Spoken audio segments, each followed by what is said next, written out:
शाम के तकरीबन 7 बजे का समय होता है और एक पुलिस वाली जिसका नाम मधु होता है वह अपने पुलिस स्टेशन से अपने घर के लिए निकलती है। जैसे ही वो रेलवे स्टेशन के पास पहुंचती है तो उसकी नजर एक साधु पर पड़ जाती है।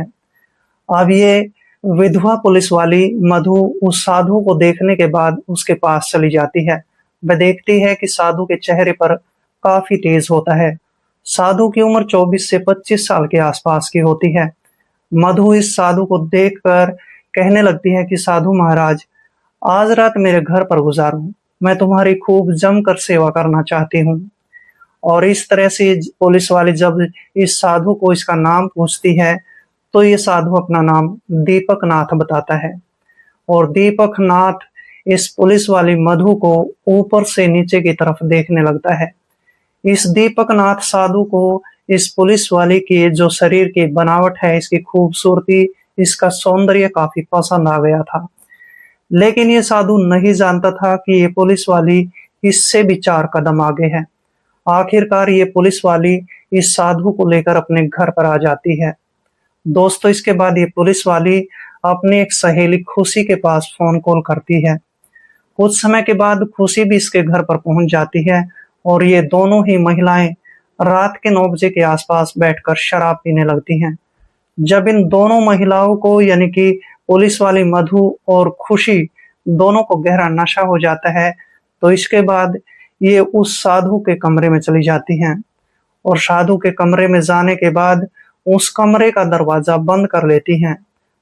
इसके बाद ये मधु पुलिस वाली और साथ में खुशी दोनों ही औरतें इस साधु दीपक नाथ के साथ क्या करने वाली है, बहुत ही हैरत अंगेज और दिलचस्प कहानी है। दोस्तों, कहानी में आगे बढ़ने से पहले बस केवल आपसे वही एक रिक्वेस्ट है कि आप अपने इस चैनल को सब्सक्राइब कर लें और वीडियो को एक लाइक कर दें। दोस्तों, आप जहां कहीं से भी हमारे वीडियोस को देखते हैं, आप अपना प्यारा सा नाम और सिटी का नाम कमेंट बॉक्स में जरूर लिखें। बात होती है राजस्थान के भरतपुर गांव से, और इसी भरतपुर में रहने वाला दीपक कुमार, जो कि अपने पिता अवतार सिंह का इकलौता ही बेटा होता है। इसका पिता अवतार सिंह गांव का मुखिया होता है, बहुत ही अहंकारी आदमी होता है। और इस तरह से इसका बेटा दीपक भी जो है अहंकारी स्वभाव का हो जाता है। वह हर गरीब व्यक्ति को अपनी ज्योति की नोक पर समझता था। और इस तरह से दीपक एक दिन रात के 9 बजे के आसपास ड्रिंक यूज करता है और ड्रिंक यूज करने के बाद वो एक विधवा महिला मंजू के घर में घुस जाता है। और घर में घुसने के बाद उसके साथ जो है गलत रिश्ता बनाने की कोशिश करने लगता है। उसी समय वो मंजू विधवा चिल्लाकर शोर मचाकर गांव वालों को इकट्ठा कर लेती है, पड़ोसियों को वहां पर इकट्ठा कर लेती है। इसके बाद पड़ोसी जन जो है इस लड़के दीपक के पिता अवतार सिंह को वहां पर बुला लेते हैं। अवतार सिंह अपने बेटे दीपक को बहुत ज्यादा डांटता फटकारता है। गांव वालों के सामने ही वह इसकी पिटाई भी कर देता है। और इस तरह से दीपक कुमार अब सोचने लगता है कि इस गांव में मेरी काफी ज्यादा बदनामी हो चुकी है, मुझे घर पर रहने का कोई अधिकार नहीं है। और इस तरह से उसी रात दीपक इस गांव को छोड़कर जयपुर के अंदर आ जाता है। जयपुर में वो 2-4 दिन तक ऐसे ही भटकता रहता है, इधर उधर काम मांगने की कोशिश करता है, लेकिन काम उसको कहीं भी नहीं मिलता है। जैसे ही वो थक जाता है, परेशान हो जाता है, तो एक दिन उसके पास एक साधु आकर बैठ जाता है, जो कि साधु का वेश धारण करके भीख मांग रहा होता है। उस साधु को देखने के बाद ये लड़का दीपक अब सोचने लगता है कि मुझे शायद यही काम करना चाहिए, इसमें काफी ज्यादा मुनाफा है, लोग भीख के रूप में अच्छे खासे पैसे दे देते हैं। इसके बाद ये लड़का कहीं ना कहीं से कुछ ऐसे कपड़ों का इंतजाम करता है जिससे कि वो साधु का वेश धारण कर सके।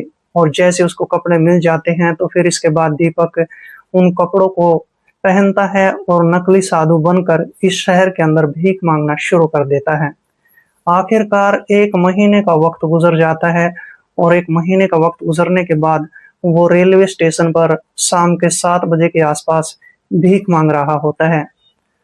जैसे वो भीख मांग रहा होता है तो उसी दौरान एक पुलिस वाली जिसका नाम मधु होता है, जो कि विधवा महिला होती है, देखने में बेहद खूबसूरत भी होती है, वो पुलिस वाली मधु अपने पुलिस स्टेशन से अपने घर के लिए निकलती है।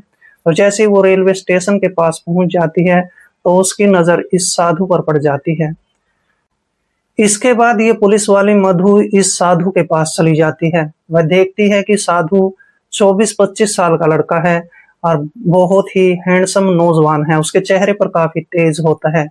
अब ये पुलिस वाली उसको कहने लगती है कि साधु महाराज, ठंड काफी ज्यादा है और जिसके कारण तुम ठंड के कारण कांप रहे हो, और तुम्हें इस उम्र में साधु बनने की कोई जरूरत भी नहीं थी। तुम ऐसा करो, कोई काम धंधा शुरू कर दो, ये सब छोड़ दो।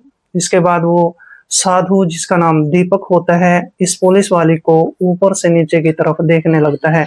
इसकी खूबसूरती साधु दीपक को पसंद आ जाती है और इस महिला की तरफ वो लगातार टकटकी लगाए देखता रहता है।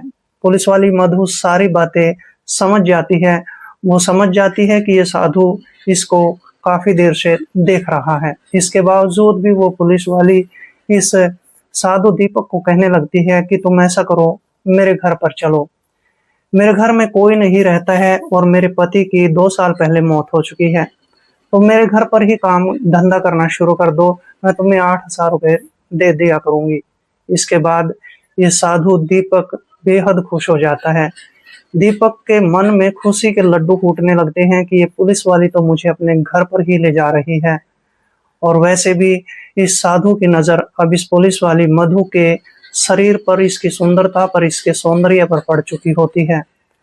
लेकिन साधु दीपक ये नहीं जानता था कि ये पुलिस वाली कैसी है और इसको अपने घर पे ये क्यों ले जाना चाहती है। आखिरकार दीपक मान जाता है और इसके बाद ये पुलिस वाली जब इससे इसका नाम पूछती है तो ये साधु अपना नाम दीपक नाथ बताता है। और इस तरह से मधु पुलिस वाली इस दीपक नाथ साधु को लेकर अपने घर पर आ जाती है। दोस्तों, जैसे ही दोनों घर पर पहुंच जाते हैं तो इसके बाद ये पुलिस वाली मधु इसको एकांत कमरे में बिठा देती है और कमरे में बिठाने के बाद इसके लिए खाना भी लाती है। साधु दीपक खाना खाता है और खाना खाने के बाद वो अपने एक बिस्तर पर लेट जाता है। इसके बाद मधु पुलिस वाली जैसे ही अपनी यूनिफॉर्म चेंज करने लगती है तो दीपक इस पुलिस वाली की तरफ लगातार देख रहा होता है। ये जो साधु होता है अपने कमरे से बाहर निकलता है और चुपके से दरवाजे पर खड़ा होकर लगातार इस पुलिस वाली की तरफ देख रहा होता है। पुलिस वाली जितनी शरीर से खूबसूरत होती है, जब वो अपने कपड़े चेंज कर रही होती है तो उसको देखकर बस ये दीपक मचल जाता है। आखिरकार दोस्तों, इसके बाद पुलिस वाली जब अपने कपड़े बदल लेती है तो वह अपनी एक सहेली खुशी के पास फोन कॉल करती है और खुशी को कहने लगती है कि आज रात तुम मेरे घर पर जल्दी से आ जाओ, मुझे तुमसे जरूरी काम है। आधा घंटा का समय गुजरने के बाद वो खुशी नाम की महिला भी इसके घर पर आ जाती है। दोस्तों, ये दोनों ही सहेलियां मधु और खुशी बैठकर शराब पीना शुरू कर देती हैं। जब इन दोनों को काफी गहरा नशा हो जाता है तो इसके बाद मधु खुशी को कहने लगती है कि एक कमरे के अंदर एक साधु बैठा हुआ है। वो साधु की उम्र 24 से 25 साल के आसपास की है और वो आज की रात हमारे लिए बिल्कुल परफेक्ट रहने वाला है। इस तरह से जब इन दोनों का प्लान तैयार हो जाता है तो फिर रात के 10 बजे के आसपास ये दोनों ही पुलिस वाली उस साधु के कमरे में चली जाती हैं और साधु को कहने लगती हैं कि तुम्हें जो है आज की रात हम दोनों को ही खुश करना पड़ेगा। अगर तुम ऐसा नहीं करते हो तो तुम फिर जेल में जाने के लिए तैयार हो जाओ। वो साधु, जिसका नाम दीपक नाथ होता है, वो मुस्कुराता हुआ कहने लगता है कि मुझे जेल में जाने की जरूरत ही नहीं है, क्योंकि पुलिस वाली नहीं जानती थी कि ये साधु नहीं है, ये तो कोई ढोंगी है। और इसके बाद दोस्तों, ये दोनों ही यानी कि मधु और खुशी घर का दरवाजा यानी कमरे का दरवाजा बंद कर लेती हैं। और इसके बाद दोस्तों, इन तीनों के बीच एक ऐसा रिश्ता कायम हो जाता है कि जिसकी इन तीनों ने कभी कल्पना भी नहीं की थी। आखिरकार जब दोनों महिलाओं की संतुष्टि हो जाती है, साथ में साधु की भी संतुष्टि हो जाती है, तो फिर ये तीनों ही घोड़े बेचकर सोना शुरू कर देते हैं। अब तो हर दूसरी तीसरी रात ये दोनों महिलाएं मधु के घर पे बैठती थी, शराब पीती थी और शराब पीने के बाद इस दीपक नाथ के साथ गलत रिश्ते कायम करती थी। लगभग दोस्तों 1 महीने का वक्त गुजर जाता है। दीपक नाथ इसके घर से और इसके चाल चलन से वाकिफ हो जाता है।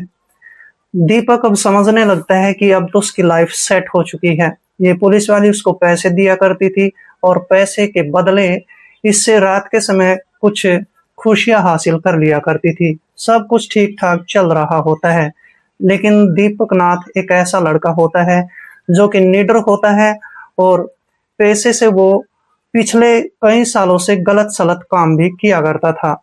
उसका दिमाग ठिकाने पर ही नहीं रहता था। आखिरकार एक ऐसी रात आ जाती है जिसमें मधु और खुशी और साथ में ये साधु दीपक नाथ तीनों बैठकर शराब पीते हैं। शराब पीने के बाद जब तीनों को गहरा नशा हो जाता है तो इसके बाद दोस्तों ये कमरे में जाते हैं। कमरे में जाने के बाद फिर से रिश्ते कायम किए जाते हैं। लेकिन आज की रात दीपक इन दोनों महिलाओं के साथ एक ऐसा कांड कर देता है जिसकी दोनों महिलाओं ने कल्पना तक नहीं की थी। दीपक नाथ इन दोनों महिलाओं की एक अश्लील वीडियो तैयार कर लेता है और नशे के कारण इन दोनों महिलाओं को इस अश्लील वीडियो के बारे में पता तक नहीं चलता है। लगभग 1 सप्ताह का वक्त बीतने के बाद जब पुलिस वाली का मन इस साधु दीपक नाथ से भर जाता है तो इसको कहने लगती है कि अब तुम यहाँ से जा सकते हो। इसके बाद दीपक अब सोचने लगता है कि उसने तो एक अश्लील वीडियो बना रखी है और इस तरह से दीपक नाथ अब दोनों महिलाओं के सामने अपना मोबाइल फोन रख देता है और कहने लगता है कि मैंने तुम दोनों की अश्लील वीडियो बनाई है। अगर तुम दोनों ने मुझे 2 लाख रुपए नहीं दिए तो मैं इस अश्लील वीडियो को वायरल कर दूंगा। और इस तरह से ये दोनों ही औरतें डर जाती हैं। डर के कारण मधु पुलिस वाली इसको 2 लाख रुपए दे देती है। इसके बाद यहाँ से दीपक नाथ चला जाता है। लगभग 3 दिन का वक्त गुजरने के बाद फिर से दीपक नाथ मधु के पास फोन कॉल करता है और फिर से 2 लाख रुपए की डिमांड करता है और कहता है कि मैं इन वीडियोस को इंटरनेट पर वायरल कर दूंगा। और इस तरह से फिर से ये दोनों महिलाएं डर जाती हैं और इसको फिर से 2 लाख रुपए दे देती है। 15 दिन के अंदर ही दीपक इनसे 18 लाख रुपए की लूट कर लेता है, यानी कि इनसे 18 लाख रुपए लूट लेता है। इनका तकरीबन बैंक बैलेंस खाली हो जाता है।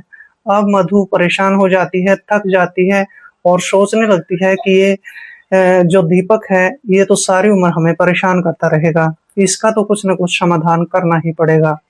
अब मधु अपनी सहेली खुशी को लेकर अपने ही पुलिस थाने में जाती है और अपने सीनियर प्रकाश दत्त से बातचीत करती है। खुले शब्दों में सारी बात बयां की जाती है और अश्लील वीडियो भी दिखाई जाती है जो कि दीपक ने व्हाट्सएप के माध्यम से इन दोनों के पास भेज रखी थी। इसके बाद प्रकाश दत्त इस मधु को कहने लगता है कि तुमने ये गलत कदम उठाया ही क्यों। खैर बात बिगड़ चुकी थी। प्रकाश दत्त इसके बाद एक अपनी पुलिस टीम बनाता है और 2 दिन के अंदर ही उस लड़के दीपक को गिरफ्तार कर लिया जाता है। पुलिस थाने के अंदर जब उसकी पिटाई की जाती है तो लड़का दीपक तोते की तरह अपना जुर्म कबूल कर लेता है। आखिरकार दीपक के खिलाफ एक चार्जशीट तैयार कर ली जाती है और इसके बाद दोस्तों 6 महीने का वक्त गुजरने के बाद उसको 5 साल की सजा भी सुना दी जाती है और ये सजा 24 जून 2023 को सुनाई गई थी। और आज के समय में भी वो लड़का पुलिस लॉकअप में अपना जो है समय व्यतीत कर रहा होता है। लेकिन दोस्तों जब ये कहानी सोशल मीडिया के माध्यम से लोगों तक पहुंचती है तो लोग भी हैरान रह गए थे। दरअसल दोस्तों इस कहानी को सुनाने का मेरा उद्देश्य किसी का दिल दुखाना नहीं था, बल्कि आपको सजग करना था, आपको सतर्क करना था। तो मिलते हैं दोस्तों किसी ऐसी कहानी के साथ, तब तक के लिए दोस्तों